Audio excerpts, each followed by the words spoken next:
Om Swastiastu. Assalamualaikum warahmatullahi wabarakatuh. Salam sejahtera, shalom, namo buddhaya, salam kebajikan. Selamat sore Bapak Ibu semuanya. Selamat sore Bu Selamat sore. Carla. Salam sehat selalu. Nggih. Terima kasih sebelumnya kami ucapkan kepada Bapak dan Ibu yang hari ini bisa meluangkan waktu untuk menghadiri webinar diseminasi tentang budaya positif. Dengan saya, I Gusti Ayu Karla Komala Dewi sebagai moderator dan Ibu Santi Widya Sumardi selaku pembicara yang merupakan calon guru penggerak Angkatan 7 Kota Denpasar. Izinkan saya untuk memberikan sedikit informasi bahwa kegiatan diseminasi ini merupakan bentuk aksi nyata dari modul 1.4 Program Pendidikan Guru Penggerak, di mana melalui kegiatan ini memberikan kesempatan untuk saling berbagi informasi, khususnya tentang budaya positif, sehingga kita semua bisa bergerak bersama dalam menumbuhkan lingkungan sekolah yang mengedepankan nilai-nilai kebajikan universal yang sesuai dengan tujuan profil pelajar Pancasila. Sebelum kita menginjak ke acara berikutnya, mari kita berdoa sesuai dengan agama dan keyakinan kita masing-masing agar kegiatan ini berjalan dengan lancar dan bermanfaat bagi Bapak dan Ibu semua. Berdoa dimulai.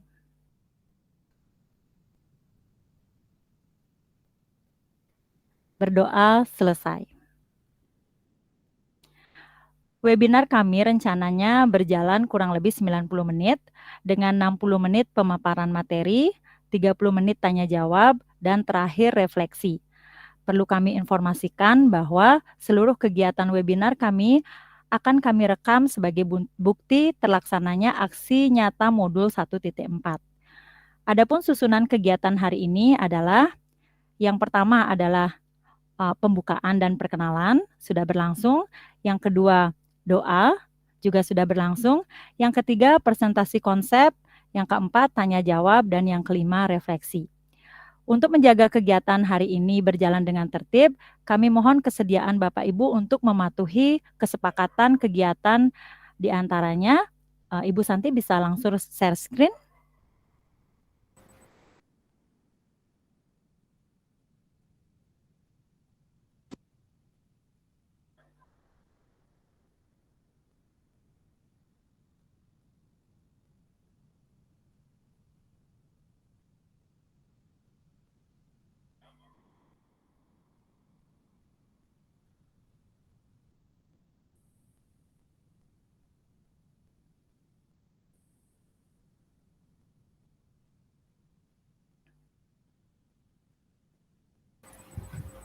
Sebentar nggih Bu Carla, sepertinya jaringan internet saya ada masalah. Iya. Tunggu sebentar nggih Bapak Ibu nggih. Oke.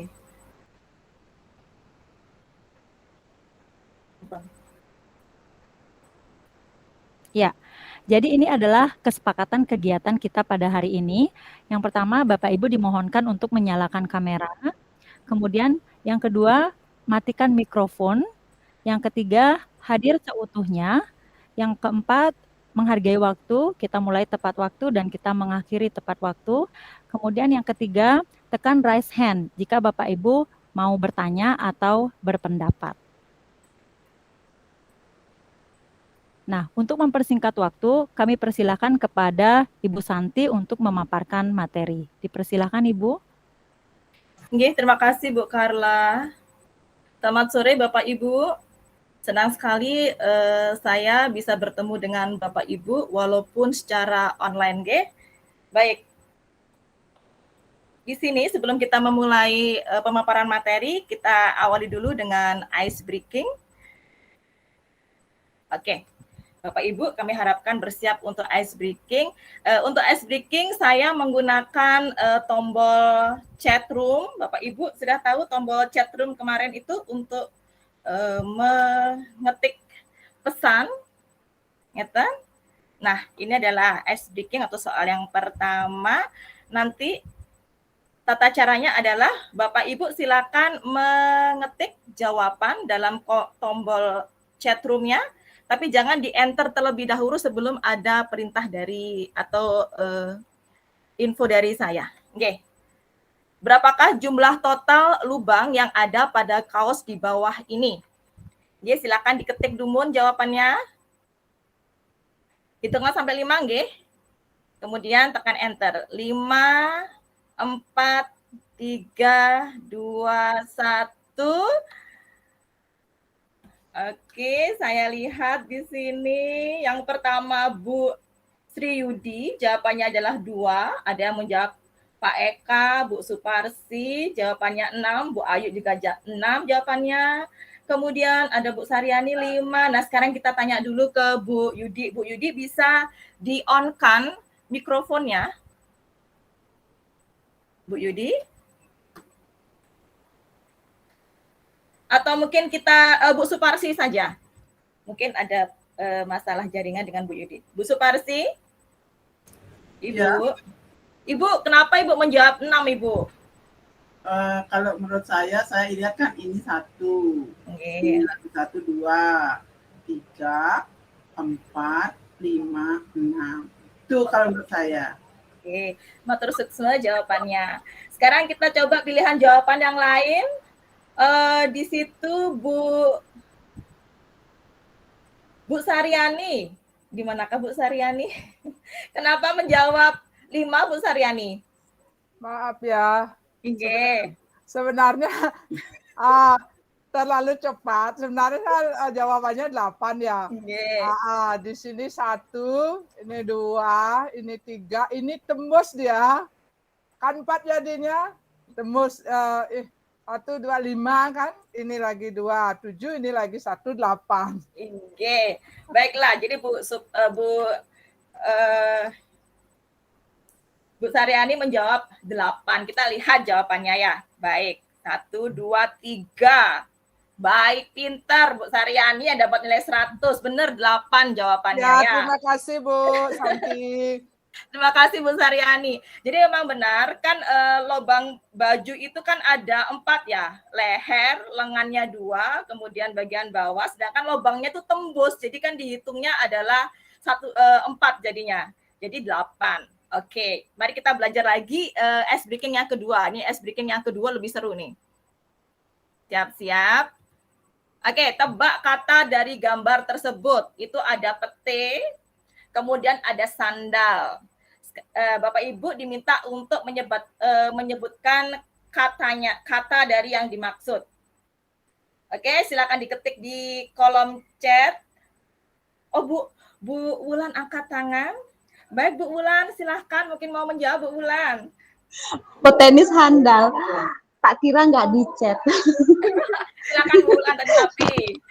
Petenis handal. Petenis handal. Oke. Sekarang kita coba 1, 2, 3. Apakah benar, Bu Wulan? Benar. Petenis handal. Ya. Jadi pete ditambahin nis, petenis, sandal, S-nya diganti H. Jadi handal, petenis handal. Baik. Sekarang ice breaking yang ketiga ini sudah mulai relax kita ya. Carilah segitiga ketiga. Nah, petunjuk, fokus pada segitiga ketiga. Saya memiliki 3 buah segitiga. Segitiga pertama saya serahkan Bu Carla. Segitiga kedua saya serahkan Bu Saryani. Segitiga ketiga saya serahkan kepada, ini mungkin bisa raise a hand. Siapa yang bisa membantu saya menjawab? Atau bagi yang ingin mengetikkan jawaban di kolom chat, silahkan. Petunjuknya adalah fokus pada segitiga ketiga. Bagaimana? Adakah yang bisa membantu saya menjawab? Bagaimana Bu Wulan? Aku nanya ke suamiku juga nggak tahu ini gimana. Bagaimana Ibu? Ke Bu Santi kayaknya. Oke, ke saya ya, mungkin karena guru matematika saya ya. Jadi clue-nya adalah fokus pada segitiga ketiga. Jadi segitiga ketiga saya serahkan kepada Bu Suparsi. Pasti bingung. Oke, untuk mempersingkat waktu, kita buka kunci jawabannya. Oke, Jadi clue-nya itu adalah segitiga ketiga. Segitiga ketiga diserahkan kepada, itu clue-nya. Jadi kepadanya itu bebas, yang penting ada kalimat segitiga ketiga. Mengerti maksud saya Bapak Ibu? Iya, jadi ini adalah pertanyaan lagi tren di kalangan anak-anak. Saya dapatkan ini juga dari siswa. Jadi semula saya pusing juga ya. Akhirnya saya bisa share ke Bapak Ibu tentang permainan kata-kata ini. Baiklah. Baik Bapak Ibu, izinkan saya untuk masuk langsung ke materi, nggih. Oke, sebelum kita masuk ke pokok bahasan atau materi, izinkan saya untuk menyampaikan tujuan belajar hari ini, yaitu pertama, memahami konsep budaya positif dan lingkungan positif di sekolah yang berpihak pada murid. Kemudian yang kedua, memahami peran guru untuk membangun budaya positif dengan menerapkan konsep disiplin positif dalam berinteraksi dengan murid. Baik, inilah topik pembahasannya. Yang pertama adalah kita membahas terlebih dahulu paradigma belajar. Kemudian kita lanjutkan disiplin positif. Yang ketiga adalah motivasi. Keempat, keyakinan kelas. Kemudian yang berikutnya, kebutuhan dasar manusia. Kita lanjutkan kemudian dengan 5 posisi kontrol dan kita akhiri dengan restitusi. Itulah adalah topik pembahasan kita hari ini. Baik, Bapak Ibu pasti sudah mengenal semboyan pendidikan Ki Hajar Dewantara. Ada 3, Ing Ngarso Sung Tulodo, Ing Madyo Mangunkarso, dan Tutwuri Handayani. Ing Ngarso Sung Tulodo, jadi pendidik berada di depan, memberikan keteladanan kepada peserta didik atau siswa kita. Ing Madyo Mangunkarso, pendidik berada di tengah, memberikan semangat kepada peserta didik kita. Kemudian Tutwuri Handayani, pendidik berada di belakang, mendorong, mengarahkan, menuntun peserta didik kita untuk terus maju. Baik, Ki Hajar Dewantara memberikan ilustrasi yang sangat tepat akan hal ini. Jadi beliau mengumpamakan proses pembelajaran itu seperti seorang petani yang menanam padi. Padi yang ditanam petani, kodratnya adalah tumbuh menjadi padi. Tidak akan tumbuh menjadi jagung atau mungkin ubi. Yang dapat dilakukan petani adalah hanya membantu benih padi tersebut agar tumbuh maksimal. Jadi kita diibaratkan sebagai petani. Yang kita bisa lakukan adalah memeliharanya, ya, membuatnya menjadi ijo royo-royo, subur, menghasilkan bulir padi yang padat dan berisi, sehingga bermanfaat untuk manusia yang mengkonsumsinya. Bahkan padi di suatu tempat dengan tempat lainnya itu memiliki kualitas dan rasa yang berbeda-beda. Salah satu tanggung jawab seorang guru itu adalah bagaimana menciptakan suatu lingkungan positif yang terdiri dari warga sekolah yang saling mendukung, saling belajar, saling bekerja sama, sehingga tercipta kebiasaan-kebiasaan baik. Dari kebiasaan baik akan tumbuh menjadi karakter baik, yang pada akhirnya kebiasaan baik tersebut akan membentuk sebuah budaya positif. Nah, ini adalah kegiatan mengepal tangan Bapak Ibu. Jadi kita bayangkan bahwa di tangan Bapak Ibu itu ada sesuatu yang berharga. Misalnya Bapak Ibu merasa, Ibu Santi kalau kepalan tangan terlalu kecil, karena sesuatu yang berharga saya tuh ukurannya lebih besar. Oke, kalau gitu kotak.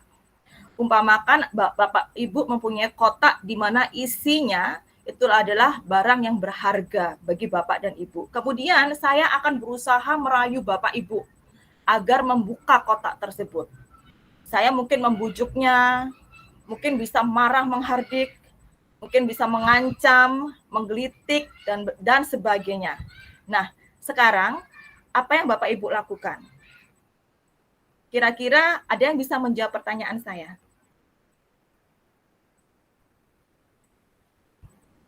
Bisa menekan tombol raise a hand atau angkat tangan.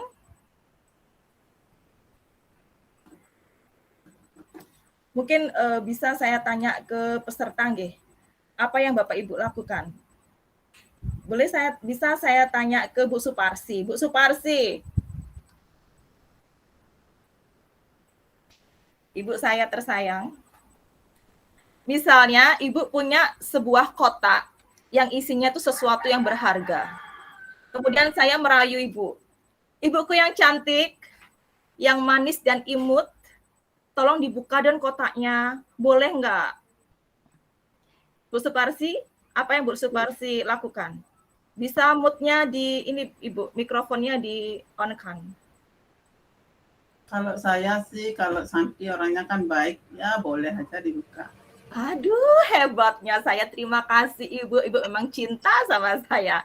Baik, terima kasih Ibu Nge responnya. Terima kasih. Nah, jadi Bu Suparsi membuka karena saya baik katanya. Oke, Astungkara ada yang memuji saya baik. Baik, jadi ada dua kemungkinan. Ada yang membukanya, ada yang tetap mempertahankan kepala kotak. Bu Ayu raise hand, Ibu Santi. Oh, Bu Ayu, Ya, maaf ya Bu Ayu. Bu Ayu dan Pak Adrianus. Bu Ayu, silahkan Bu Ayu. Di on kan? Baik, terima kasih. Kalau itu yang sangat berharga yang saya miliki, nah, siapapun saya nggak akan kasih. Betul, oke. Jadi ada perbedaan ya, kalau Bu Suparsi membukanya, kalau Bu Ayu mempertahankan. Sekarang ini Pak Adrianus nih. Silahkan Pak Adrianus. Oke, makasih Bu. Inge. Ini pertanyaannya ini luar biasa. Kalau saya lihatnya, halo, suara saya bisa kedengar ya Bu? Bisa Bapak, dengan jelas. Tadi ada dua sih aspek yang saya lihat sih Bu. Pertama, apakah saya punya otoritas nggak dalam hal untuk membuka kotak itu? Ya gitu ya. Satu, terus yang kedua itu asas manfaat daripada hasil buka kotak itu gitu Bu. Yang pertama, otoritas itu ya kalau itu punya saya, berarti saya punya otoritas dong Bu. Nah, hasil daripada buka kotak itu nanti manfaatnya untuk apa? Tentu itu nanti saya sendiri yang tahu karena itu punya saya Bu. Inge. Semua Bu.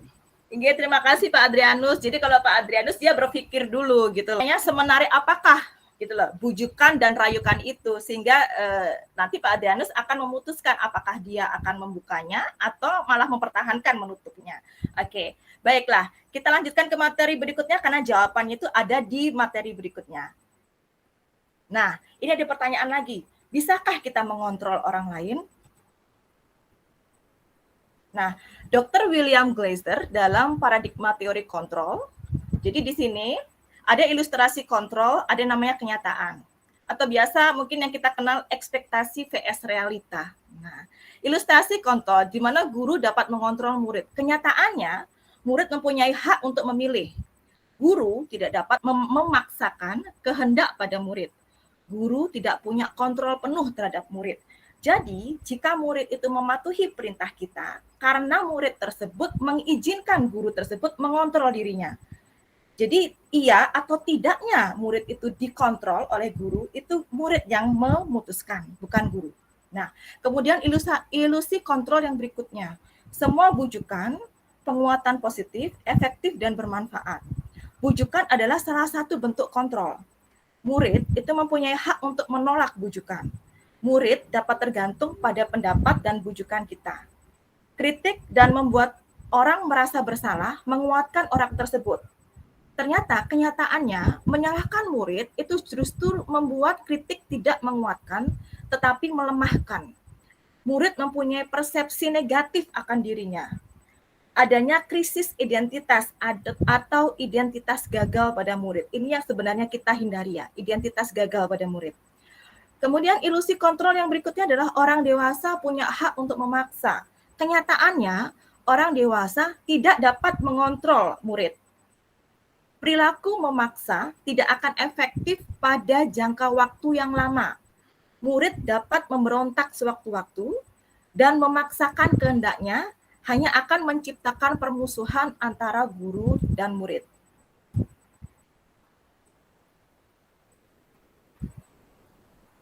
Bagaimana cara membuat murid disiplin? Siapa yang bisa mendisiplinkan murid? Apakah guru bisa mendisiplinkan murid? Atau kepala sekolah? Atau orang tua? Atau murid itu sendiri? Mengapa? Banyak sekali pertanyaan di sini, Bapak Ibu. Nah, di sini sebelum kita menjawab itu semua, kita ketika mendengar kata disiplin, apa yang terbayangkan di benak Bapak Ibu?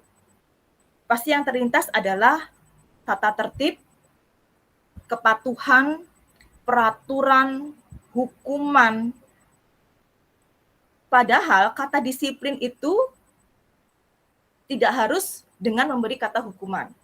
Jadi dalam pelaksanaan disiplin, hukuman itu kita berusaha untuk menghindari. Arti dari kata disiplin itu berasal dari bahasa Latin, disciplina, yang artinya belajar. Kata disiplin juga berasal dari akar kata yang sama, yaitu disciple atau murid atau pengikut. Untuk menjadikan seorang murid atau pengikut, seseorang harus paham betul alasan mengapa mereka mengikuti suatu aliran atau ajaran tertentu. Sehingga motivasi yang terbangun adalah motivasi intrinsik, bukan ekstrinsik. Nah, ini Ki Hajar Dewantara itu juga mengartikan dari arti dari disiplin tersebut. Jadi disiplin yang kuat adalah syarat utama untuk mencapai kemerdekaan. Sementara merdeka, menurut Ki Hajar Dewantara, itu tidak hanya terlepas dari perintah, namun cakap dalam memerintah diri sendiri. Kemudian Diane Gozan. Menurut Diane Gozan, disiplin diri dapat membuat orang menggali potensinya menuju kepada suatu tujuan, sesuatu yang dihargai dan dimaknai. Dari pendapat dua pakar tersebut kita bisa simpulkan bahwa disiplin itu adalah belajar untuk kontrol diri agar dapat mencapai suatu tujuan mulia yang mengacu pada nilai-nilai kebajikan universal. Sebagai pendidik, tujuan kita adalah menciptakan anak-anak yang memiliki disiplin diri, sehingga mereka bisa berperilaku dengan mengacu pada nilai-nilai kebajikan universal dan memiliki motivasi intrinsik bukan ekstrinsik. Baik, inilah nilai-nilai kebajikan universal, di mana di sini adalah nilai-nilai sifat-sifat positif manusia yang merupakan tujuan mulia yang ingin dicapai setiap individu. Di mana muaranya nanti itu adalah profil pelajar Pancasila, yaitu beriman bertakwa kepada Tuhan Yang Maha Esa dan berakhlak mulia, mandiri, bernalar kritis, berkebinekaan global, bergotong royong, kreatif. Nilai-nilai kebajikan universal sudah saya tampilkan dalam share screen-nya. Jadi ada peduli, ada keberanian, ada kesantunan, ada baik hati, ada bijaksana, dan masih banyak yang lain. Baik, ada satu pertanyaan lagi. Apa motivasi Bapak atau Ibu mengikuti pelatihan? Apakah merupakan perintah dari atasan? Atau ingin mendapatkan pujian, atau mungkin memang kesadaran diri untuk mengikuti pelatihan. Di sini James Q. Wilson itu menyatakan ada 3 motivasi perilaku manusia. Yang pertama adalah untuk menghindari ketidaknyamanan atau hukuman. Biasanya orang yang motivasi perilakunya untuk menghindari ketidaknyamanan akan bertanya pada diri mereka sendiri, apa yang akan terjadi apabila saya tidak melakukannya? Sebenarnya mereka sedang menghindari permasalahan yang mungkin muncul dan berpengaruh pada mereka secara fisik, psikologis, maupun tidak terpenuhinya kebutuhan mereka bila mereka tidak melakukan tindakan tersebut. Motivasi ini bersifat eksternal, jadi termasuk dalam motivasi eksternal. Kemudian, untuk mendapatkan pujian atau penghargaan.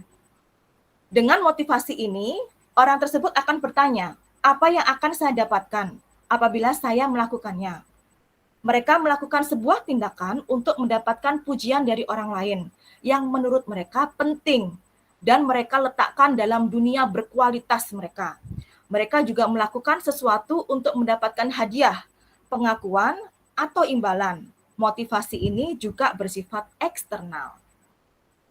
Nah, kemudian motivasi yang terakhir yaitu menghargai diri sendiri dan menerapkan nilai-nilai kebajikan yang dipercaya. Jadi orang dengan motivasi ini akan bertanya, akan menjadi seperti apa bila saya melakukannya? Mereka melakukan sesuatu karena nilai-nilai yang mereka yakini dan hargai. Dan mereka melakukannya karena mereka ingin menjadi orang yang melakukan nilai-nilai yang mereka yakini tersebut. Ini adalah motivasi yang membuat seseorang memiliki disiplin positif. Karena motivasi berperilakunya bersifat internal dan bukan eksternal. Jadi di sini kita sudah semakin paham ya Bapak Ibu bahwa lebih ditekankan kita meningkatkan kebiasaan dengan motivasi internal dibandingkan dengan eksternal. Menurut Anda, dari ketiga jenis motivasi tadi, motivasi manakah yang saat ini paling banyak mendasari perilaku murid-murid Anda di sekolah? Jelaskan. Jika murid Bapak Ibu datang ke sekolah tidak tepat waktu, kira-kira apa yang akan Ibu lakukan? Hukuman, konsekuensi, atau restitusi? Mungkin ini ada yang bisa membantu saya menjawab pertanyaan ini, bisa raise a hand, atau mungkin mengetikkan pesan. Baik, Bu Desi, silahkan. Ya, kalau misalnya untuk saat ini, untuk di awal mungkin kalau ada yang datang ke sekolah tidak tepat waktu, itu mungkin kita masih memberlakukan konsekuensi ya. Mungkin kalau 1-2 kali keterlambatan masih ada konsekuensinya untuk mereka. Tetapi mungkin kalau sudah lebih dari 3, mungkin bahkan lebih dari 5 kali, itu beberapa dari sekolah ataupun kita sendiri juga masih adanya sanksi atau hukuman ya kalau memang sudah terlewat. Ya kalau masih untuk awal-awal mungkin masih ada beberapa konsekuensi yang diberlakukan ke mereka. Baik, terima kasih Bu Desi. Kemudian untuk pertanyaan pertama Bu Desi, dari ketiga motivasi tadi, motivasi mana yang paling dominan yang mendasari murid-murid Ibu Desi? Di ini. Apakah motif keseluruhan siswa atau kepada saat tatap muka dengan saya? Boleh keseluruhan siswa, boleh pada saat tatap muka. Apakah motivasi ketidaknyamanan, apakah motivasi untuk mendapat penghargaan, atau memang kesadaran dari diri? Mungkin kalau kesadaran dari diri enggak sih, Bu. Jadi lebih dominan ke yang ketidaknyamanan, takut untuk mendapatkan hukuman. Oke, memang mayoritas memang anak-anak lebih dominasi ke patuhannya itu berdasarkan pada motivasi ketidaknyamanan, takut akan hukuman. Terima kasih Bu Dayu Desi. Baik, terima kasih Bapak Ibu. Jadi ada 3 di sana, ada hukuman, ada konsekuensi, ada restitusi. Nah, di slide berikutnya kita akan perjelas kembali apa itu hukuman, kemudian apa itu konsekuensi, apa itu restitusi. Nah, ini ada kasus lagi. Jadi banyak sekali kita ya permasalahan-permasalahan yang kita perlu diskusikan bersama di sini. Di sini ada permasalahan, ini Iva kurang menguasai pelajaran matematika, lagi-lagi matematika sehingga pada saat pelajaran tersebut berlangsung, dia lebih banyak berdiam diri atau menggambar di buku pelajarannya. Pada saat guru matematikanya, Pak Seno, menanyakan pertanyaan, Iva menjadi gugup dan tak sengaja menjatuhkan tasnya dari kursi, serta tiba-tiba menjadi gagap pada saat berupaya menjawab. Seluruh kelas pun tertawa melihat perilaku Iva yang berbicara tergagap dan terkejut tersebut. Pak Seno pada saat itu membiarkan teman-teman Iva menertawakan Iva yang tergagap dan malu luar biasa, dan malah meminta Iva untuk maju ke depan dan berdiri di depan kelas sambil menunjuk hidungnya karena tidak bisa menjawab pertanyaan Pak Seno. Kelas makin gaduh. Anak-anak tertawa melihat Iva di depan kelas memegang ujung hidungnya. Sekarang, di sini, apakah Anda setuju dengan tindakan Pak Seno terhadap Iva? Mengapa? Kemudian, menurut Anda, tindakan Pak Seno terhadap Iva adalah sebuah hukuman atau konsekuensi? Mengapa? Nah, di sini, untuk menjawab pertanyaan ini, mari kita belajar apa itu hukuman, apa itu konsekuensi. Nah, ini dia. Hukuman itu bersifat tidak terencana atau tiba-tiba. Anak atau murid itu tidak tahu apa yang akan terjadi dan tidak dilibatkan. Hukuman bersifat satu arah dari pihak guru dan murid hanya menerima tanpa melalui suatu kesepakatan atau pengarahan dari pihak guru, baik sebelum atau sesudahnya. Hukuman yang diberikan bisa berupa fisik, psikis, murid disakiti oleh suatu perbuatan atau kata-kata. Dalam hukuman, menurut Diane Gosen, tidak ada korelasi logis antara kesalahan dan solusi yang dipilih untuk memperbaiki masalah tersebut. Kemudian, Diane Gosen juga berpendapat hukuman hanya bisa menghindari rasa sakit, namun tidak membuat mereka sembuh. Dihukum oleh penghargaan. Baik penghargaan maupun hukuman adalah cara-cara mengontrol perilaku seseorang yang menghancurkan potensi untuk pembelajaran sesungguhnya. Penghargaan tidak efektif. Penghargaan dapat mengurangi ketepatan, menurunkan kualitas, mematikan kreativitas, bahkan penghargaan dapat merusak hukuman. Jadi sebenarnya penghargaan itu tidak selamanya dia bersifat positif terhadap siswa. Karena sebenarnya penghargaan dan hukuman itu adalah cara mengontrol perilaku seseorang yang sama-sama menghancurkan potensi dari pembelajaran yang sesungguhnya. Nah, sekarang apa pengganti dari penghargaan? Kita bisa menggantinya dengan bentuk program kebajikan atau apresiasi. Jadi dalam memberikan apresiasi, perlu diingatkan beberapa hal. Memberi dukungan secara khusus, memberi pengakuan secara pribadi, beri pengakuan kepada semua murid secara bergantian, beri pengakuan secara konsisten, dan fokus pada proses. Ini dicontohkan di sini. Misalnya dengan kata-kata, kemarin saya perhatikan rasa empatimu besar sekali pada saat menolong murid baru di kelas kita. Kita memberikan dukungan kepada siswa tersebut. Atau bisa dengan terima kasih untuk rasa tanggung jawabmu pada saat kamu memungut kertas-kertas yang berserakan di lantai. Nah, sekarang, pernahkah murid tidak mengulangi kesalahan setelah diberi hukuman? Lalu bagaimana caranya murid dapat disiplin dalam jangka panjang? Untuk menjawab pertanyaan ini kita belajar tentang konsekuensi.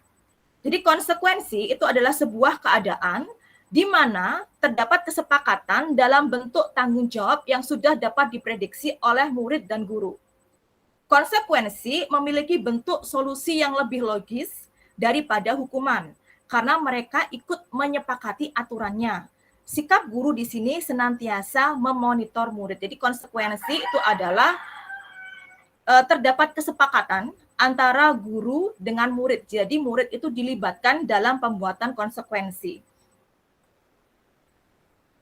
Sekarang hukuman atau konsekuensi. Nah, di sini kita membandingkan antara posisi guru, penentuan sanksi, relevansi. Posisi guru. Jika hukuman, penghukum dan pembuat rasa bersalah. Jadi hukuman itu membuat siswa itu merasa bersalah. Sedangkan konsekuensi itu adalah sebagai pemantau, posisi guru sebagai pemantau. Kemudian penentuan sanksi. Jika hukuman ditentukan sepihak oleh guru. Kalau konsekuensi, kesepakatan antara guru dan murid. Jadi murid di sini dilibatkan.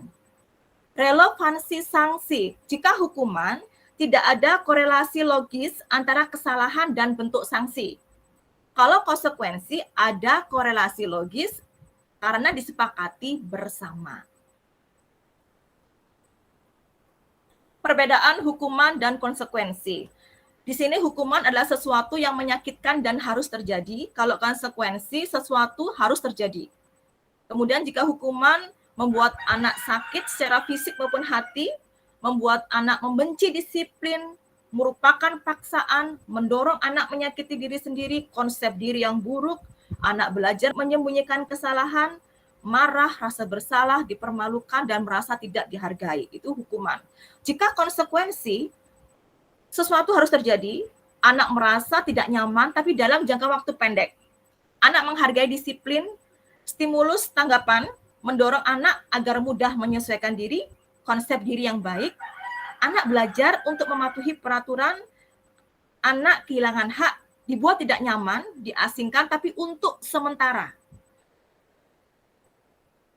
Nah, ini ada beberapa pertanyaan, karena kita tadi sudah belajar tentang hukuman dan konsekuensi. Kemudian, di sini saya share quizzes, Bapak Ibu bisa mengaksesnya di chat. Tunggu sebentar, nggih. Saya off-kan dulu screen-nya di sini. Oke, kemudian ini dia quiziznya.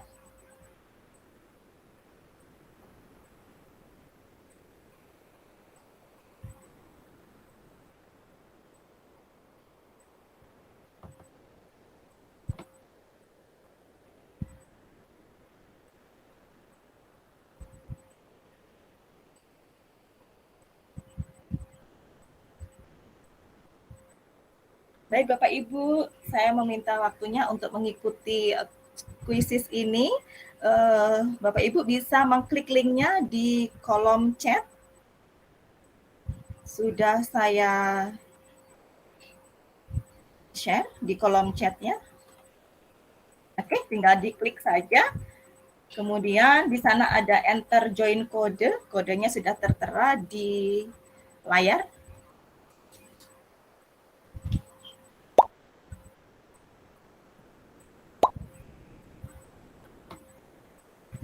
Baik, sudah ada 2 orang yang bergabung.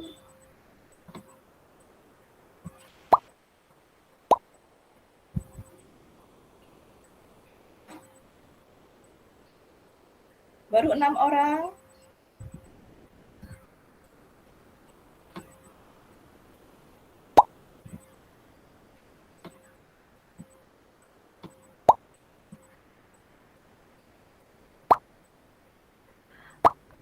Mohon maaf Bu Santi. Ya, Ibu Santi mohon kameranya diturunkan sedikit Ibu, karena kepalanya kepotong setengah. Oh ngeten nggih. Ya, diturunkan sedikit nggih. Kepalanya. Oh ngeten. Oh, Iya, okay. ya, kurang naik terpotong, seperti. nggih. Ya, pas posisinya kalau bisa segitu Ibu. Gini nggih, oke. Ya. Terima kasih nggih Bu Carla. Sudah siap nggih? Sudah. Oh, masih banyak yang menyusul di sini. Baik, kita mulai nggih Bapak Ibu nggih. 3, 2, 1.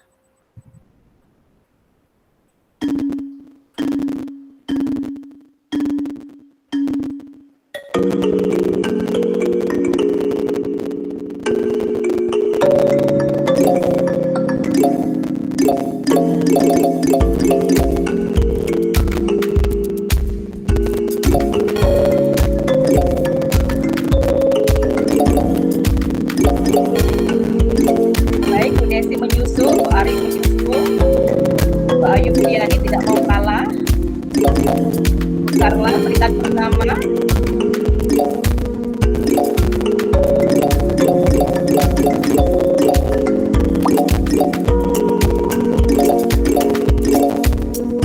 Hardi Prasetya. Kira nih Hardi Prasetya gitu. Putri Yudi langsung menerobos.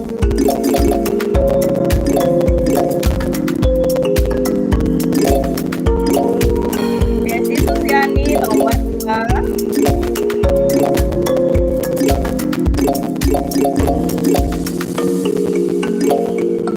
Ini ketat sekali guys. Saring salib.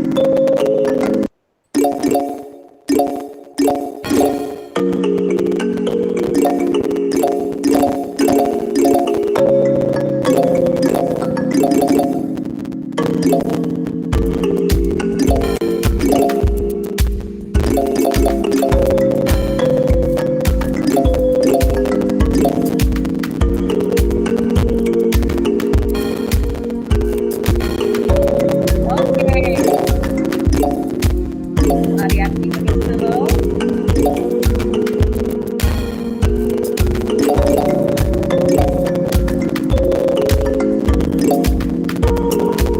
Wiryadi langsung naik 3 tingkat.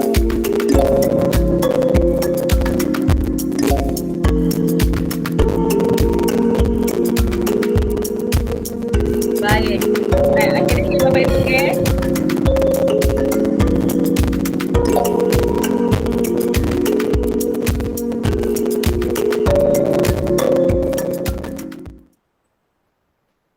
Nah, selamat untuk Bu Yudi nggih.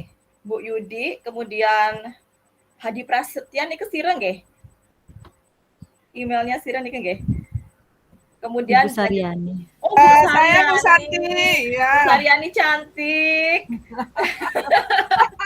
Ya. Dari tadi siapa Hadi Prasetya itu? Ini pakai laptopnya Hardi. Oh gitu. Ya. Kemudian Bu Desi, Bu Carla, Bu Ari. Nah, ini masih banyak lagi. Terima kasih Bapak Ibu nggih. Seru juga ya dengan bermain, kemudian dengan menggunakan squeezes. Baik, izinkan saya untuk mengakhiri kuis kita. Nah, baik. Nah, kita cocokkan dengan kuncinya sekarang.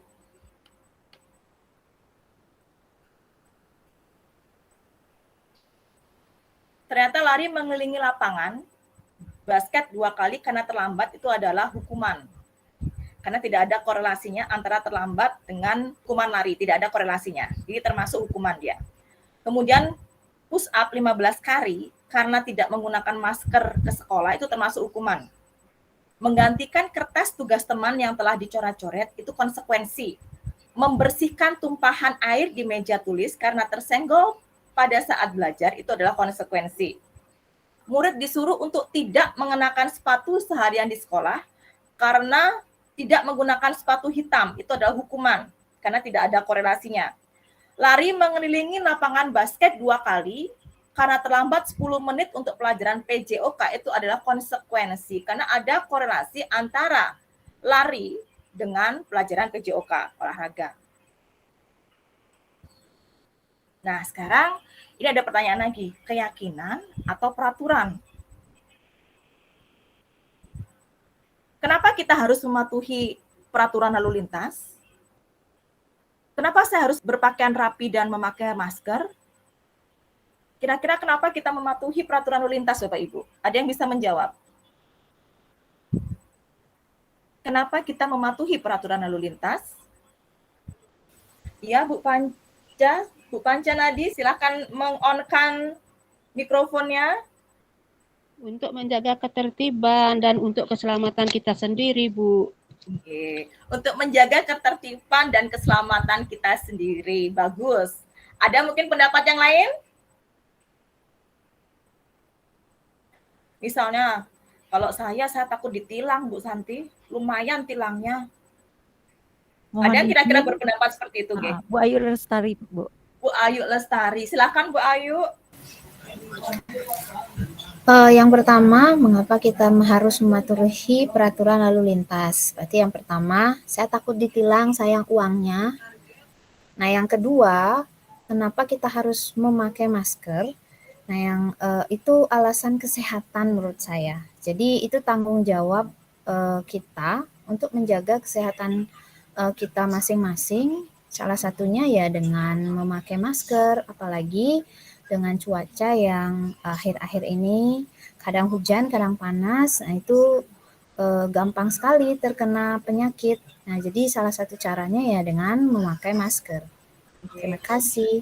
Terima kasih nih Bu Ayu. Jadi Bu Ayu, kalau tadi Bu Panca, karena untuk peraturan lintas supaya tertib Bu Santi. Tapi Bu Ayu lain lagi, karena takut ketilang Bu Santi, lumayan dendanya, gitu kan. Kemudian untuk memakai masker karena untuk menjaga kesehatan Bu Ayu, seperti itu. Nah, sekarang kita coba membahas tentang keyakinan kelas. Keyakinan kelas itu apa sih? Keyakinan kelas itu adalah nilai-nilai kebajikan atau prinsip-prinsip universal yang disepakati bersama secara universal. Lepas dari latar belakang, suku, negara, bahasa, maupun agama. Jadi menurut Gosen, suatu keyakinan akan lebih memotivasi seseorang dalam atau memotivasi secara intrinsik. Seseorang akan lebih tergerak dan bersemangat untuk menjalankan keyakinannya daripada hanya sekedar mengikuti serangkaian peraturan. Nah, ini pembentukan keyakinan kelas. Jadi, keyakinan kelas itu lebih bersifat abstrak daripada peraturan. Kemudian keyakinan kelas berupa pertanyaan-pertanyaan universal. Kemudian pernyataan keyakinan kelas senantiasa dibuat dalam bentuk kalimat positif. Keyakinan kelas hendaknya tidak terlalu banyak sehingga mudah diingat dan dipahami oleh semua warga kelas. Kemudian keyakinan kelas sebaiknya sesuatu yang dapat diterapkan di lingkungan tersebut. Semua warga kelas hendaknya ikut berkontribusi dalam pembuatan keyakinan kelas lewat kegiatan curah pendapat dan bersedia meninjau kembali keyakinan kelas dari waktu ke waktu. Nah, ini perbedaan antara peraturan dan keyakinan kelas. Jika peraturan itu selalu kembalikan buku ke tempatnya. Untuk keyakinan kelas mungkin bisa kita rubah menjadi tanggung jawab. Ya, kalau peraturan kelas dilarang mengganggu orang lain, itu kan bahasa-bahasa peraturan kan seperti itu ya. Hadir di sekolah 15 menit sebelum pembelajaran. Dilarang melakukan kekerasan, dilarang menggunakan narkoba, bergantian atau menunggu giliran. Jika keyakinan kelas itu tanggung jawab. Kemudian menghormati orang lain. Jadi bahasanya seperti itu. Menghormati orang lain dan berkomitmen, disiplin. Kemudian keselamatan, menghormati orang lain, kesehatan. Kemudian bersabar. Jadi ada perbedaan antara peraturan dengan keyakinan kelas. Ini adalah praktek keyakinan kelas di kelas yang saya ajar. Ini di kelas 12 IPA 2. Jadi kita semua, pertama saya mengajak anak-anak untuk menuliskan di secari kertas kelas impian mereka. Jadi kelas impian mereka seperti apa, kemudian mereka, anak-anak saya minta untuk menempelkan di papan tulis. Nah, dari kelas impian itulah mereka membuat keyakinan kelas untuk mewujudkan kelas impian yang mereka inginkan. Nah, ini adalah keyakinan kelas kami. Jadi keyakinan kelas 12 IPA 2. Untuk membuat keyakinan kelas, hindari menggunakan kata-kata dilarang, tidak boleh. Nah, kita menghindari menggunakan kata-kata yang seperti itu, mungkin bisa diganti dengan menjaga solidaritas, saling menghargai, aktif dalam meningkatkan kegiatan belajar, meningkatkan kreativitas. Jadi kata-kata dilarang, tidak boleh itu dihindari ketika pembuatan keyakinan kelas. Baik. Ada kebutuhan dasar manusia. Jadi manusia memiliki 5 kebutuhan dasar, yaitu kasih sayang, kemudian penguasaan, kebebasan, kesenangan, dan bertahan untuk hidup.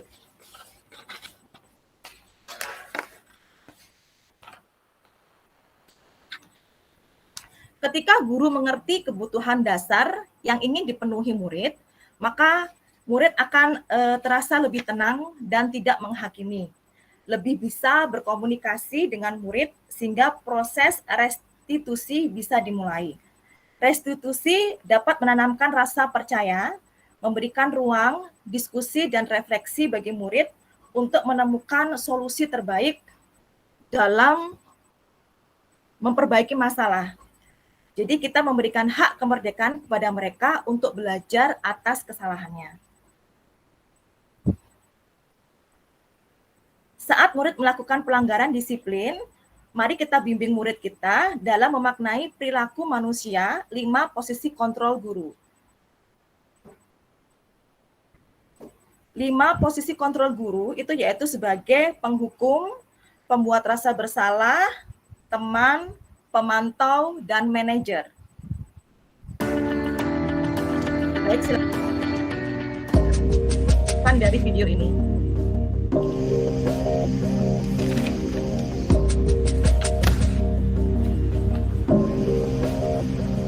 Naren! Sini kamu! Selamat pagi, Bu. Selalu terlambat. Kamu deh, pasti terlambat. Maaf, Bu. Saya... Apa? Apa coba? Alasan kamu apa lagi? Kapan sih kamu tidak terlambat? Malas sekali ya kamu jadi anak. Saya... Dasar pemalas. Gak kapok-kapok sih kamu. Sudah berapa kali terlambat? Sana, kamu keliling lapangan basket 2 kali.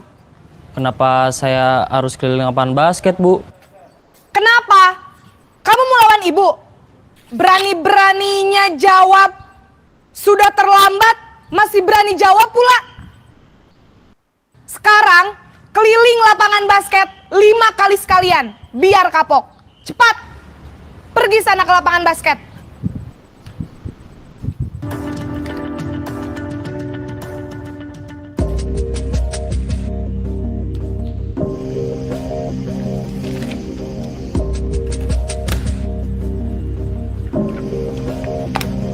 Naren!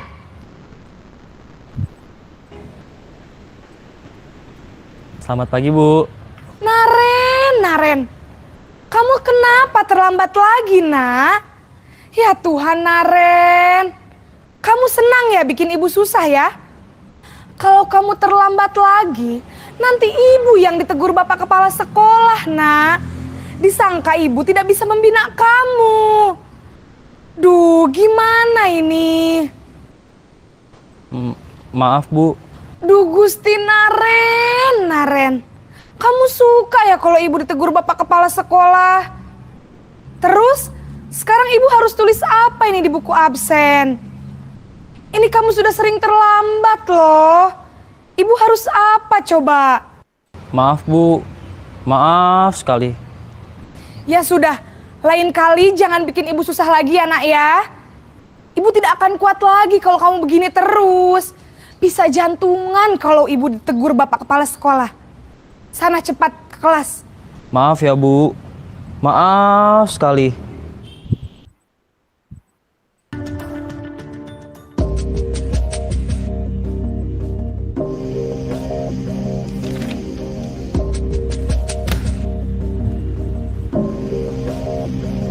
Naren!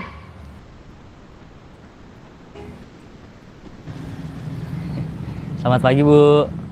Wah, sudah jam berapa ini, Nak? Terlambat lagi ya, sayang? Iya, Bu. Habis ibu saya lupa bangunkan saya, Bu.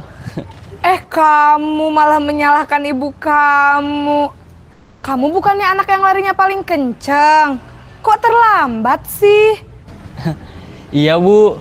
Saya memang terlambat bangun tadi. Jadi, biarpun saya lari kencang, tetap gak kekejar, Bu. Ya sudah sana, nanti lain kali larinya lebih kenceng lagi ya. Biar gak terlambat lagi. Bikin seneng ibu, demi ibu. Bisa kan? Bisa lah, Bu. Ya sudah sana masuk kelas. Ibu beresin urusan absen kamu. Kamu ini ada-ada saja.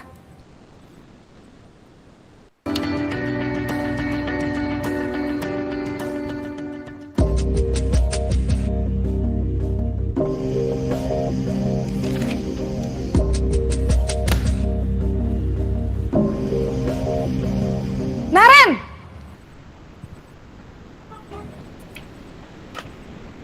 Selamat pagi, Bu. Naren, apa peraturan sekolah kita tentang jam berapa kita harus masuk sekolah, Nak? Kita harus di sekolah jam 7, Bu. Iya, betul. Sekarang sudah jam 7.20. Naren sudah tahu konsekuensinya jika terlambat hadir. Paham, Bu. Saya harus tinggal kelas pas jam istirahat selama 20 menit. Iya, benar. Konsekuensinya demikian. Jadi nanti jam 9.30 pas istirahat, kamu harus tinggal di kelas, kerjakan tugas tambahan untuk ketertinggalan kamu, ya? Baik, Bu.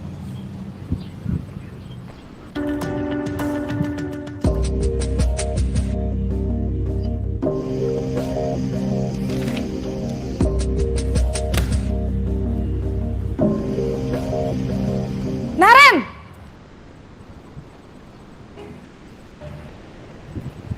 Selamat pagi, Bu. Selamat pagi, Naren. Maaf, Bu. Saya terlambat. Iya, sekolah masuknya jam 7, sekarang sudah jam 7.20. Jadi sekarang bagaimana ini, Naren? Maaf, Bu. Saya lupa setel alarm saya semalam. Baiklah, menurut kamu, keyakinan sekolah yang mana yang perlu kamu tingkatkan? Menghargai diri sendiri dan orang lain mungkin ya, Bu. Setuju. Jadi, apakah Naren meyakini prinsip saling menghormati tersebut? Iya, Bu. Saya meyakininya. Apakah Naren bersedia memperbaiki masalah keterlambatan ini? Bersedia, Bu. Bagaimana kamu akan perbaiki masalah keterlambatan ini? Saya akan coba untuk tidak lupa menyetel alarm saya, Bu. Baik, kalau Naren lupa menyetel alarm di rumah, ada orang yang kira-kira bisa bantu mengingatkan tidak? Ada, Bu. Kakak saya, Kak Ema. Ada lagi selain Kak Ema? Selain Kak Ema, ada ibu saya. Baik, jadi yang mengingatkan Naren adalah Kak Ema dan ibu kamu ya? Kira-kira akan mulai setel alarm kapan nih Naren? Setelah pulang sekolah, akan segera saya lakukan. Baik, jadi Naren akan setel alarm untuk bangun besok pagi dan akan diingatkan oleh kakak dan ibunda Naren ya. Ada lagi yang mungkin perlu dilakukan Naren? Agar tidak terlambat bangun lagi. Tidak ada, Bu. Baik Naren, terima kasih untuk kerjasama kamu. Sekarang kamu perlu kembali ke kelas untuk belajar. Baik, Bu. Terima kasih.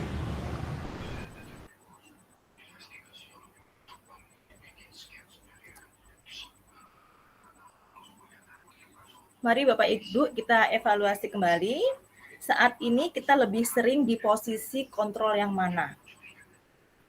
Mungkin Bapak Ibu bisa raise a hand. Di manakah saat ini Bapak Ibu lebih cenderung di posisi kontrol yang mana? Apakah sebagai penghukum, pembuat rasa bersalah, posisi sebagai teman, sebagai pemantau, atau mungkin ada yang sudah sebagai manajer? Ibu Pancanadi, silahkan Ibu meng-on-kan mikrofonnya.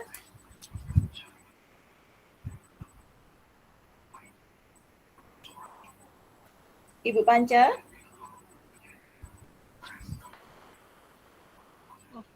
Mak Bu Santi kepencet Bu Santi. Oh baik, enggak Bu Panca. Atau Bu Panca bersedia untuk menjawab?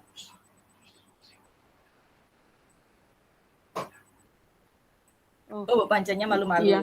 Ya, silakan Bu Panca. Sebenarnya sih semua ingin pada tahap manajer. Kan idealnya kan begitu keinginan kita sebagai seorang pendidik. Tetapi menurut saya kalau saya sendiri tidak langsung bisa mampu ke tahap yang paling bagus menurut kita. Kayaknya kita perlu belajar tapi jangan sebagai penghukum. Ya. Okay. Di atas satu tingkat lah dari itu. Tapi nanti kita berusaha untuk menjadi manajer walaupun dari tahap bawah dulu. Begitu aja Bu Santi. Okay, terima kasih. Terima kasih Bu Panca. Memang perubahan itu memerlukan waktu nggih, dan komitmen. Itu yang terpenting, komitmen dan waktu. Asalkan kita berkomitmen, maka tidak ada hal yang tidak mungkin. Sebenarnya kita sudah menjalani semua posisi itu. Kita pernah menjadi penghukum, pembuat rasa bersalah, berposisi sebagai teman, sebagai pemantau, tinggal satu tingkat lagi, yaitu sebagai manajer. Nah, izinkan saya untuk menjelaskan tentang 5 posisi kontrol. Sebagai penghukum, guru sebagai penghukum akan menggunakan hukuman secara fisik atau verbal bertujuan untuk menekan dan mengancam murid agar patuh kepada aturan. Menggunakan nada suara tinggi, bahasa tubuh, mata melotot, jari menunjuk-nunjuk dan menghardik. Hasil dan dampak, siswa memberontak, dendam, menyalahkan orang lain, mengulangi kesalahan lagi, dan lebih agresif. Pembentukan identitas ini adalah identitas gagal karena murid termotivasi secara eksternal.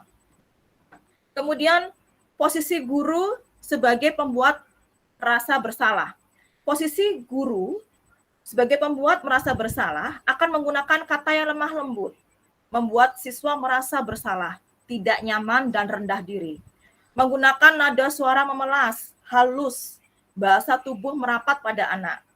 Hasil dan dampak, murid merasa bersalah, kecewa akan dirinya, menyembunyikan perasaan, rendah diri, gagal, dan tidak berguna.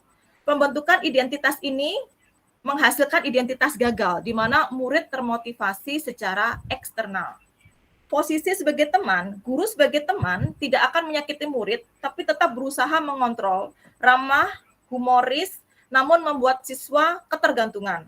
Nada suaranya ramah, akrab, bercanda, bahasa tubuh, senyum jenaka, dan menggunakan bahasa-bahasa yang familiar kepada siswa.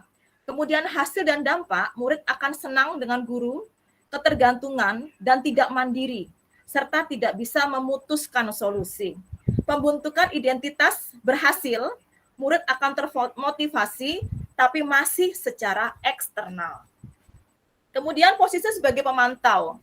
Sebagai pemantau, guru mengawasi, bertanggung jawab, berbasis data, perhitungan, dan catatan bukti. Jadi kalau misalnya absensi, kita benar-benar mempunyai data absen, keterlambatan mempunyai data keterlambatan. Jadi berdasarkan data. Nada suara datar dan bahasa tubuh yang formal. Murid akan menyesuaikan bila diawasi, menitik beratkan dampak pada diri sendiri, mendapatkan hadiah atau hukuman. Ini adalah hasil dan dampaknya dari posisi guru sebagai pemantau. Pembentukan identitas berhasil, murid termotivasi tapi masih secara eksternal. Baik posisi yang paling kita harapkan yaitu sebagai manajer. Guru posisi sebagai manajer merupakan posisi terbaik, memberikan murid untuk menemukan solusi akan permasalahannya agar karakter lebih kuat. Nada suara tulus, bahasa tubuh tidak kaku, dan lebih dekat terhadap siswa. Hasil dan dampak menguatkan watak atau karakter, siswa dapat mengevaluasi diri, bagaimana menjadi pribadi yang lebih baik. Pembentukan identitas adalah berhasil, murid termotivasi secara internal. Jadi muncul kesadaran terhadap diri murid. Nah, sekarang kita akan mendapatkan informasi baru tentang 5 posisi kontrol guru. Sekarang ada informasi baru tentang restitusi. Apa sih itu restitusi? Restitusi adalah proses menciptakan kondisi bagi murid untuk memperbaiki kesalahan mereka, sehingga mereka bisa kembali kepada kelompok mereka dengan karakter yang lebih kuat. Restitusi juga merupakan proses kolaboratif yang mengajarkan murid untuk mencari solusi dari masalah mereka dan membantu murid berpikir tentang orang seperti apa yang mereka inginkan, tujuan apa yang akan saya capai, dan bagaimana mereka harus memperlakukan orang lain. 9 ciri restitusi. Bukan untuk menebus kesalahan, tapi belajar dari kesalahan. Memperbaiki hubungan, tawaran, bukan paksaan. Restitusi itu menuntun untuk melihat ke dalam diri. Restitusi mencari kebutuhan dasar. Restitusi diri adalah cara yang paling baik. Restitusi fokus pada karakter, bukan tindakan. Restitusi fokus pada solusi. Dan restitusi mengembalikan murid yang berbuat salah pada kelompoknya. Segitiga restitusi adalah proses menciptakan kondisi bagi siswa untuk memperbaiki kesalahan mereka sehingga bisa kembali ke kelompok mereka dengan karakter yang lebih kuat. Segitiga restitusi adalah sebuah tahapan yang memudahkan guru atau orang tua dalam proses menuntun anak melakukan restitusi. Jadi segitiga restitusi ini ada 3, menstabilkan identitas, kemudian validasi tindakan yang salah, dan yang terakhir adalah menanyakan keyakinan. Jadi tujuan utama dari restitusi ini adalah menghindari terjadinya kegagalan identitas kepada siswa, sehingga siswa mempunyai rasa percaya diri untuk menganalisis kesalahan dan mencari solusi. Tahapan dari segitiga restitusi itu adalah,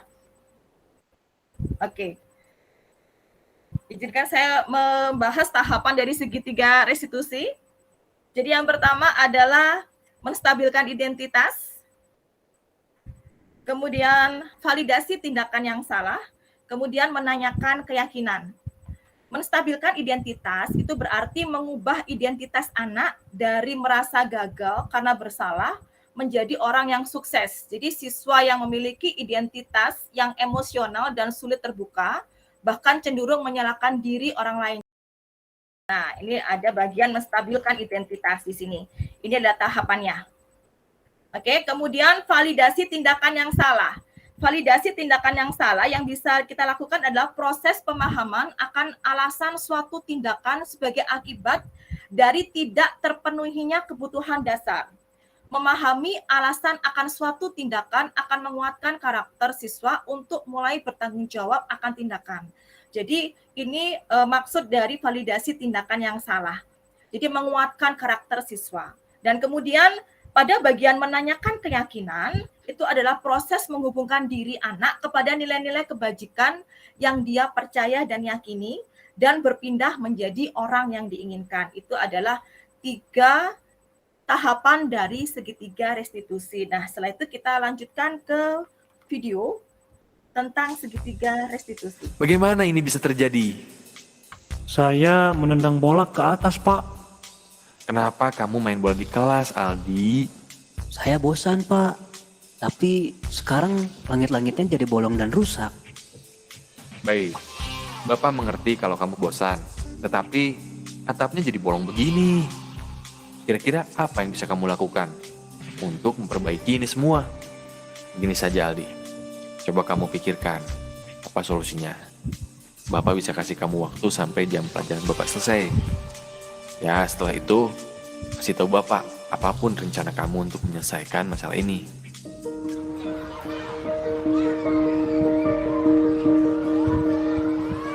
Maaf, Pak. Sepertinya saya harus menambal dengan menggunakan triplek. Tapi saya takut bilang ke orang tua, Pak. Saya juga tidak punya uangnya dan tidak tahu caranya. Baik, terima kasih atas idenya, Aldi. Gini saja, Bapak bisa bantu kamu bicara dengan orang tua kamu untuk menceritakan masalah ini dan juga untuk masalah uang. Lalu kamu bisa ke Mang Acim untuk meminta tolong membantu memperbaiki atap kelas. Apakah itu membantu? Ya, Pak. Terima kasih.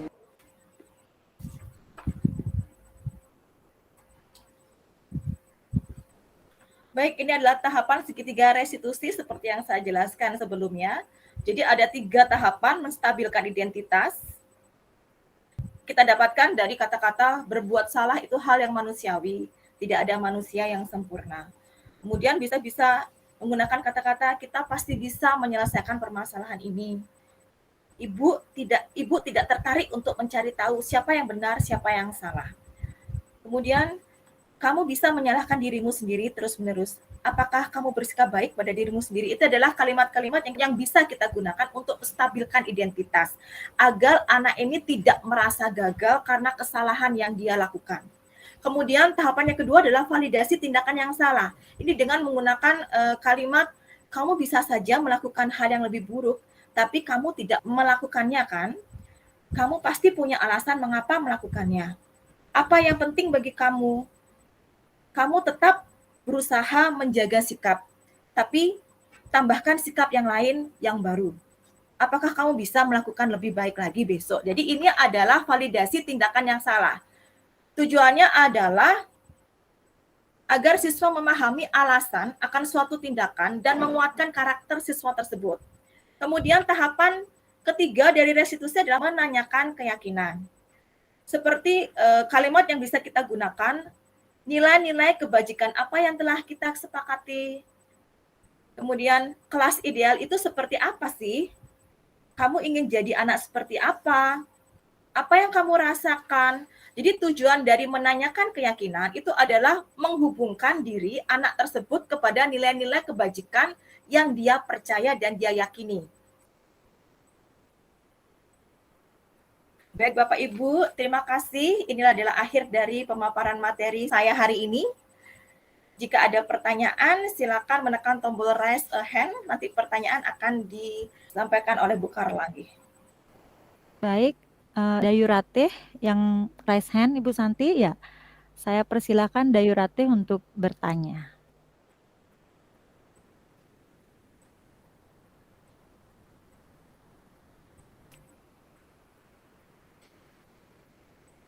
Silahkan Ibu.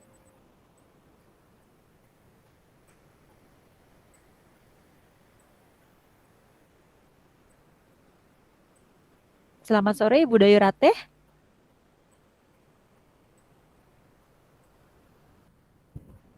Ibu Dayu, mikrofonnya belum on nggih.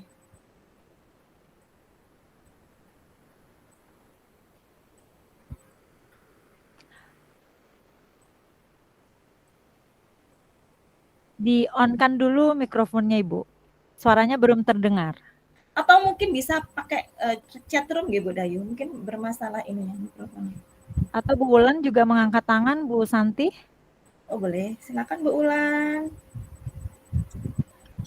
Baik, terima kasih Bu Santi, Bu Karla. Selamat sore. Pemaparannya ini sangat menarik sekali ya Bu ya. Dari konsekuensi, hukuman seperti itu. Tapi ada satu hal yang sangat saya tertarik itu tentang keyakinan kelas Ibu. Jadi apa faktor yang paling penting dalam membuat keyakinan kelas tersebut Bu Santi? Terima kasih. Baik, terima kasih Bu Ulan atas pertanyaannya. Ibu Santi, saya perlu ulang pertanyaannya atau langsung bisa ditanggapi? Langsung saya tanggapi nggih Bu Karla nggih. Silakan Ibu Santi. Nggih, terima kasih nggih Bu Ulan. Jadi faktor yang paling penting dalam membuat keyakinan kelas itu adalah pendapat yang dikemukakan oleh siswa ya. Jadi pendapat ini menunjukkan nilai-nilai kebajikan yang sudah diyakini oleh mereka. Kemudian nilai-nilai kebajikan ini adalah faktor di mana memotivasi anak-anak secara intrinsik. Jadi nilai kebajikan ini itu merupakan komitmen dan pembiasaan yang bisa kita terapkan di dalam kelas. Jadi intinya adalah pendapat dari siswa. Pendapat dari siswa yang kita rekap, kita himpun, sehingga membentuk sebuah nilai-nilai kebajikan yang mereka yakini. Nilai-nilai kebajikan yang mereka yakini itu kita susun melalui keyakinan kelas. Ngeten Bu Ulan? Baik, terima kasih. Jadi langsung supaya mendapatkan kesepakatan di dalam kelas itu barulah kita membuat suatu menetapkan kesepakatannya nih ke Bu nggih. Kalau misalnya masih ada pro kontra gitu berarti belum bisa dijadikan sebagai kesepakatan kelas nih kan Bu nggih. Nah, Atau yes, bisa Mm-mm. atau mungkin bisa dengan memberikan jejak pendapat dulu gitu, biarkan mereka berpikir dulu ngeten. Jika memang sudah mereka memiliki nilai keyakinan yang sudah mereka yakini, baru kita buat keyakinan kelas dengan konsekuensi yang harus kita sepakati bersama dan kita jalankan bersama-sama, kita patuhi bersama-sama. Ngeten Bu Ulan. Terima kasih Bu Santi. Oke, terima kasih Bu Ulan pertanyaannya. Kemudian untuk berikutnya, masih ada waktu kita nggih Bu Karla nggih. Iya, baik Bapak Ibu, tidak terasa sudah 1,5 jam webinar ini berjalan Bapak Ibu nggih. Maaf Jadi Bu Dayurati nanya di chat, di kolom chat. Oh iya, baik. Mungkin satu pertanyaan lagi bisa ya Bu Santi nggih? Jadi masih ada waktu untuk satu pertanyaan lagi. Berdasarkan 5 posisi kontrol guru terhadap murid, posisi kontrol yang sering dilakukan dan dirasa efektif itu adalah posisi kontrol sebagai penghukum. Bagaimana tentang hal tersebut, Ibu? Ya, seperti itu pertanyaannya. Bisa ditanggapi Bu Santi, silakan. Oke, terima kasih Bu Dayurate atas pertanyaannya. Jadi memang tidak kita pungkiri, jadi efek yang diperoleh ketika posisi kontrol penghukum itu memang langsung, ngeten ya. Tapi jangkanya jangka pendek. Artinya apa? Ketika siswa itu kita hukum karena melanggar sesuatu, ujung-ujungnya siswa itu akan mengulangi pelanggaran yang sama. Nah, jadi hal itu karena hukuman itu tidak membuat siswa termotivasi dari dalam. Jadi siswa akan cenderung untuk mengulangi kesalahan mereka berulang-ulang kali. Jadi mereka cenderung menjadi pendendam dan ini yang kita hindari. Dan membenci guru yang memberikan hukuman tersebut. Jadi bisa saja mereka duduk di tempat duduknya, tapi melampiaskan kekesalannya karena dihukum, misalnya mencoret-coret buku atau meja. Lebih buruk lagi pulang sekolah, mungkin motor Bapak Ibu yang akan jadi korban. Jadi itu yang kita hindari. Efek dari menghukum itu memang sangat besar. Sekali lagi yang saya tekankan adalah motivasi intrinsik itu membuat siswa merenungi kesalahannya. Jadi alangkah baiknya kita menekankan pada motivasi intrinsiknya atau kesadaran yang berasal dari dalam intrinsik daripada motivasi ekstrinsiknya. Seperti yang dilakukan oleh guru BK, misalnya Bu Ulan sering kan melakukan konseling. Kemudian konsep konseling atau posisi pemantau yang diterapkan oleh guru BK dalam menangani murid-murid bermasalah itu juga bisa kita terapkan. Kurang lebih seperti itu Bu Dayurate. Baik Bu Dayurate. Ada tanggapan kembali atau sudah pas jawabannya?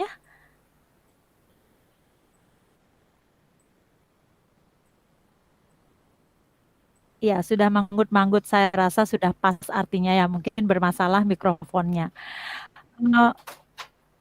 Ya, jadi Bapak Ibu tidak terasa sudah 1,5 jam webinar ini berjalan, jadi pertanyaan kami batasi hanya 2 saja. Nggih.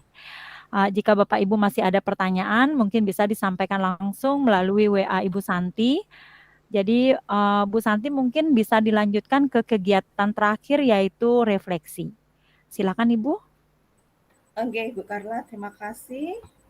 Baik, Bapak Ibu, izinkan Tiang untuk share screen, nggih.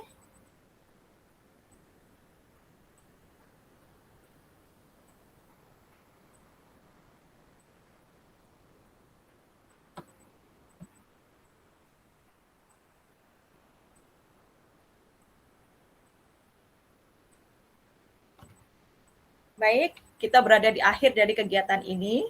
Saya nanti minta Bapak Ibu untuk menjawab pertanyaan yang ada di refleksi ini. Salah satunya adalah hal baru apa yang saya dapatkan, perasaan apa yang muncul selama mengikuti kegiatan ini, kemudian peran posisi kontrol yang seperti apakah yang akan saya terapkan setelah mengikuti sesi ini. Mungkin bisa langsung raise hand untuk merefleksikan kegiatan kita hari ini. Baik, dari Ibu Dayu Desi. Silakan Ibu Dayu Desi. Baik, untuk kegiatan pada sore hari ini tentunya banyak sekali hal baru yang saya dapatkan, terutama khususnya mengenai istilah konsekuensi dan restitusi.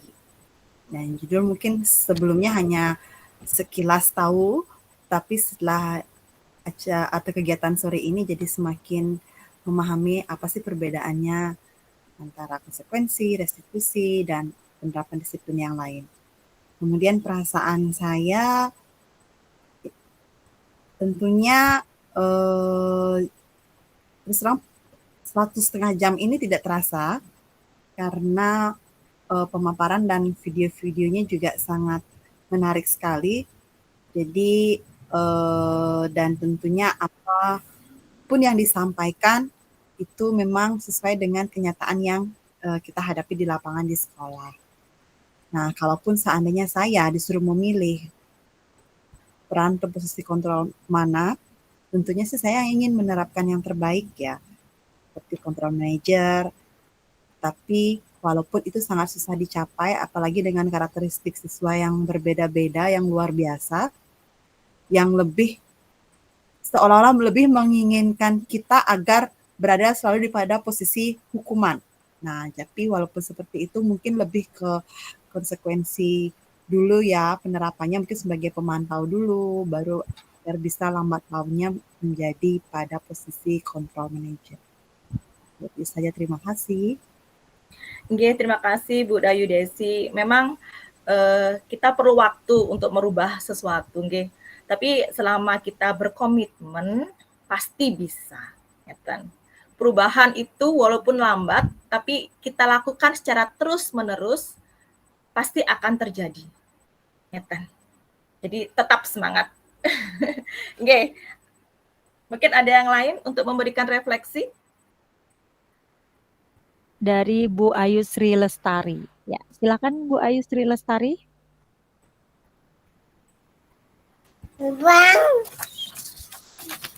Baik, terima kasih Bu. Maaf, di sini tunggu sebentar ya, Iya, Mama bicara ada sebentar ya.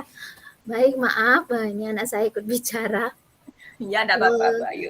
Hal baru yang saya dapatkan di sini adalah yang pertama itu ternyata disiplin diri dari dalam itu merupakan hal yang sangat penting ya, lebih efektif dari apapun yang kita bicarakan dari A sampai Z, itu yang pertama. Nah, perasaan yang muncul ya dari apa yang dipaparkan tadi, saya merasa di sini saya masih banyak kekurangan ya dalam hal memotivasi siswa dan lain sebagainya. Bagaimana cara kita untuk mengajak siswa itu menyadari apa sih kesalahan mereka, apa yang harus mereka lakukan. Nah, itu mungkin masih banyak perlu PR yang harus kita lakukan untuk menyesuaikan, terutama siswa kita itu sangat banyak sekali ya sifat-sifat mungkin yang tidak seragam ya antara satu dengan yang lain. Ada yang bisa kita ajak bicara, ada yang kita ajak bicara mental terus ya. Saya rasa itu yang banyak ya, yang banyak mentalnya yang banyak. Nah itu mungkin perlu kita cari bersama cara apa yang paling baik. Seperti itu. Posisi ya sebentar. Posisi yang baik di sini mungkin saya akan menerapkan di sini yang posisi teman terlebih dahulu. Karena itu posisi paling aman menurut saya ya. Kita bicara antara satu dengan yang lain dengan personal, apa sih masalah mereka. Jadi lebih saya rasa lebih kita bisa lebih membantu secara individual dibandingkan kita langsung menjudge mereka, oh kamu seperti ini, tanpa kita tahu latar belakang mereka seperti apa masalah yang mereka alami sehingga mereka bisa berbuat seperti itu. Mungkin itu yang kurang kita pahami, seperti itu. Mungkin itu saja yang bisa saya sampaikan, Ibu. Terima kasih. Inge Bu Ayu, memang tantangan seorang guru itu adalah menghadapi murid yang beraneka ragam, jadi berdiferensiasi gitu ya. Bermacam-macam, different, beraneka ragam, heterogen. Tapi itu adalah tantangan buat kita, itu seni kita. Jadi hidup kita semakin berwarna. Bisa dibayangkan jika sifat murid itu monoton itu saja. Jadi semakin heterogen, kita sebagai guru juga jadinya belajar untuk bagaimana sih menghandle siswa ini, bagaimana menghandle siswa satu lagi, kenapa yang satu lagi berhasil, setelah diterapkan ke anak yang satu lagi, kok efeknya nggak terlalu bagus. Nah itu dia. Jadi siswa yang heterogen memang PR buat guru, tapi itu yang membuat kita semakin pintar sebenarnya. Oke. Kemudian perubahan saat ini memang kita cenderung apapun yang dilakukan itu cenderung ke motivasi ekstrinsik, jadi berasal dari ruang. Pelan-pelan saja kita merubahnya menjadi motivasi intrinsik, jadi berdasarkan kesadaran. Seperti yang Bu Wulan tadi, pelan tapi pasti akan terjadi perubahan menuju hal yang positif atau budaya positif. Itu adalah muara dari kita dari semua paparan saya itu tujuannya satu, yaitu menciptakan budaya positif. Terima kasih Bapak Ibu. Ya, mungkin sudah ya kegiatan refleksi. Terima kasih Ibu Santi atas sharing informasinya seputar budaya positif. Jadi melalui webinar hari ini kita semua mendapatkan pengetahuan baru seputar konsep budaya positif dan lingkungan positif di sekolah yang berpihak pada murid. Kita juga semakin memahami peran guru untuk membangun budaya positif dengan menerapkan konsep disiplin positif dalam berinteraksi dengan murid. Semoga kegiatan webinar diseminasi budaya positif hari ini dapat menumbuhkan komitmen pada diri kita yang hadir di sini. Mulai sekarang, mari bersama membiasakan siswa dengan nilai positif dalam bentuk keyakinan kelas agar terbentuk budaya positif. Terima kasih Bapak dan Ibu peserta webinar. Kegiatan ini saya tutup dengan menyampaikan pesan dari Mas Menteri Pendidikan kita yaitu Nadiem Makarim. Beliau berpesan, besok dimanapun kita berada, lakukan perubahan kecil di kelas kita. Mari tergerak, bergerak, dan menggerakkan dalam menerapkan budaya positif. Kegiatan ini saya tutup dengan Karma Santi, Om Santi, Santi, Santi, Om. Wassalamualaikum warahmatullahi wabarakatuh. Salam sejahtera, shalom, namo buddhaya, salam kebajikan. Ya, sebelum meninggalkan ruangan, mohon untuk menyalakan kamera karena kita melaksanakan sesi foto terlebih dahulu dan kami juga mengingatkan Bapak Ibu untuk mengisi link presensi di kolom chat nih. Jadi link presensinya ada di kolom chat. Kemudian Bapak Ibu silakan menghidupkan kamera dulu. Kita akan melakukan sesi foto bersama.